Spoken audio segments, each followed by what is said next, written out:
Shalom Bapak Ibu Saudara yang dikasihi Tuhan. Kita bersyukur kita sudah di akhir pekan. Untuk itu dalam menjalani akhir pekan ini kita akan bersama-sama merenungkan kebenaran firman Tuhan yang terus menguatkan kita di dalam perjalanan hidup bersama-sama dengan Tuhan. Namun sebelum membaca kebenaran firman Tuhan, mari kita berdoa. Bapa di dalam sorga, kami bersyukur untuk penyertaan Tuhan di dalam kehidupan kami. Terima kasih untuk usbu kerja yang Tuhan sertai dalam tugas tanggung jawab kami masing-masing. Dan saat ini kami sudah di akhir usbu kami. Kami akan menjalani akhir pekan bersama-sama dengan Engkau. Namun sebelum itu Tuhan, kami mau merenungkan kebenaran firman Tuhan yang menguatkan kami dalam mengikuti Engkau di dalam perjalanan hidup yang kami lalui. Untuk itu ya Tuhan, berfirmanlah bagi kami siap mendengarkan apa kata firman-Mu. Di dalam nama Tuhan Yesus kami berdoa. Amin. Bapak Ibu Saudara yang dikasihi Tuhan, firman Tuhan saat ini terambil dari Yakobus pasal 4 ayat 4 hingga ayat yang ke-6. Demikian firman Tuhan, hawa nafsu dan persahabatan dengan dunia. Hai kamu orang-orang yang tidak setia, tidakkah kamu tahu bahwa persahabatan dengan dunia adalah permusuhan dengan Allah? Jadi barang siapa hendak menjadi sahabat dunia ini, ia menjadikan dirinya musuh Allah. Janganlah kamu menyangka bahwa kitab suci tanpa alasan berkata, roh yang ditempatkan Allah di dalam diri kita diingininya dengan cemburu. Tetapi kasih karunia yang dianugerahkannya kepada kita lebih besar daripada itu. Karena itu ia katakan, Allah menentang orang-orang yang congkak, tetapi mengasihani orang yang rendah hati. Demikian firman Tuhan. Bapak Ibu Saudara yang dikasihi oleh Tuhan, setiap manusia pasti punya keinginan dalam kehidupannya. Keinginan dapat didefinisikan adalah hasrat yang timbul dari diri manusia yang jika tidak terpenuhi akan mengganggu kelangsungan hidup manusia itu sendiri. Tentu kita semua punya keinginan karena diciptakan sebagai manusia yang memiliki kehendak, pikiran, dan perasaan. Dan keinginan itu muncul dari hati kita sebagai manusia yang menjalani hari-hari hidup yang kita lewati. Namun yang menjadi pertanyaannya adalah, mengapa kita mengingini akan hal itu? Seberapa besar keinginan itu yang muncul di dalam diri kita? Bapak Ibu Saudara yang dikasihi Tuhan, ketika menjalani hari-hari hidup sebagai manusia yang berdosa, keinginan itu ada di dalam diri kita. Tetapi menjadi pertanyaannya adalah, dengan cara apa kita memenuhi keinginan itu? Apakah dengan hawa nafsu yang begitu besar, melakukan berbagai macam cara agar keinginan itu terpenuhi? Ini adalah satu persoalan ketika kita melakukan berbagai macam cara untuk mencapai keinginan kita. Bahkan dikatakan kita memelihara hal ini sehingga keinginan itu bertumbuh subur di dalam diri kita. Kita melayani keinginan-keinginan itu dengan sempurna, dengan moto ikut kata hati. Apakah ini benar? Tentu ini keliru.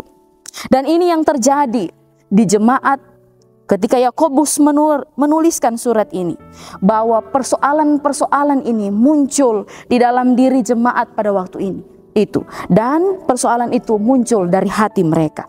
Bukankah hati adalah pusat dari segala sesuatunya yang kita jalani?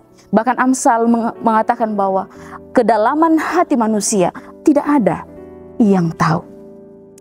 Persoalan yang muncul, akar-akar persoalan saat itu adalah hati jemaat yang dikirimi surat oleh Yakobus pada waktu itu. Dan menjadi pertanyaannya adalah, seberapa serius kesalahan mereka dan bagaimana mereka harus kembali kepada Allah. Bagaimana caranya? Ayat 4 di sana dikatakan persoalannya adalah hawa nafsu yang muncul pada orang-orang yang ada pada waktu itu. Banyak orang Kristen pada waktu itu jatuh dalam hawa nafsu duniawi. Apa yang hebat di mata dunia, itu yang dikejar oleh mereka. Maka Tuhan memberikan dua pilihan bahwa ketika mereka mengasihi dunia, maka mereka menjadi musuh Allah. Maka ada pilihan, dunia atau Allah. Kalau pilihan itu diberikan kepada kita, mana yang kita pilih? Dunia atau Allah? Bahkan tidak dapat dipungkiri sebagai orang yang mengikut Tuhan, kita menggunakan berbagai macam cara untuk mencapai keinginan kita. Bahkan tidak banyak dari kita menggunakan nama Kristus. Terlihat bahwa kita adalah seorang pengikut Kristus yang setia, tetapi kita punya pencapaian-pencapaian tertentu dengan menggunakan Tuhan di dalam kehidupan kita. Maka kita diberikan pilihan oleh Tuhan. Kalau kita mau menjadi sahabat dunia, maka kita adalah musuh Allah. Pilihan itu ada di tangan kita. Dan di ayat 5-6 dikatakan bahwa akar persoalan yang ada dalam hati manusia, yang ada di jemaat pada waktu itu, yang lebih memilih dunia daripada Allah. Jemaat pada waktu itu lebih condong hatinya untuk memilih dunia daripada Allah. Lalu apa solusinya yang Tuhan berikan? Kalau kita melihat bahwa Dia murka, dalam kemurkaannya itu ada kecemburuan. Allah yang begitu cemburu ketika kita lebih mencintai dunia ini. Dan diberitahukan dalam pembacaan kita, solusi dari persoalan yang terjadi adalah dapat terselesaikan dengan satu hal, yaitu kasih Allah. Tidak ada yang lain. Allah tetap mengasihi umatnya di tengah-tengah teguran yang keras. Ketika kita melihat dalam perjanjian lama, ketika orang Israel menjadi pengikut Tuhan, umat Tuhan yang tegar tengkuk, mereka jatuh bangun. Tetapi walaupun di tengah-tengah teguran keras, tetap ada kasih Allah, bahwa Tuhan menjadikan mereka begitu berharga di hadapan Allah.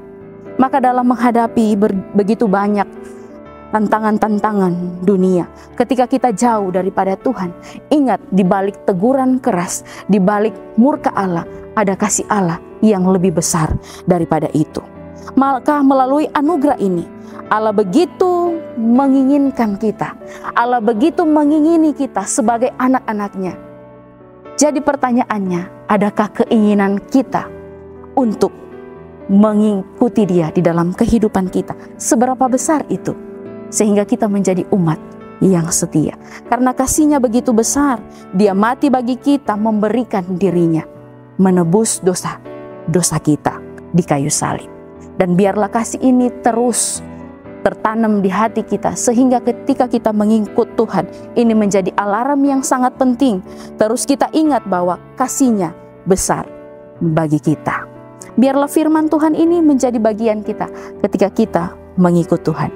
Amin. Firman Tuhan, mari kita berdoa.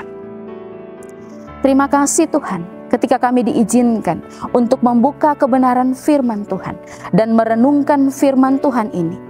Dan biarlah firman Tuhan ini tertanam di hati kami. Dan jadikanlah hati kami tanah yang subur, sehingga firman Tuhan ini menghasilkan buah. Dan buah itu hanya untuk hormat dan kemuliaan nama-Mu Tuhan. Terima kasih Tuhan, kami serahkan seluruh kehidupan kami. Bahkan kami sudah ada di akhir pekan.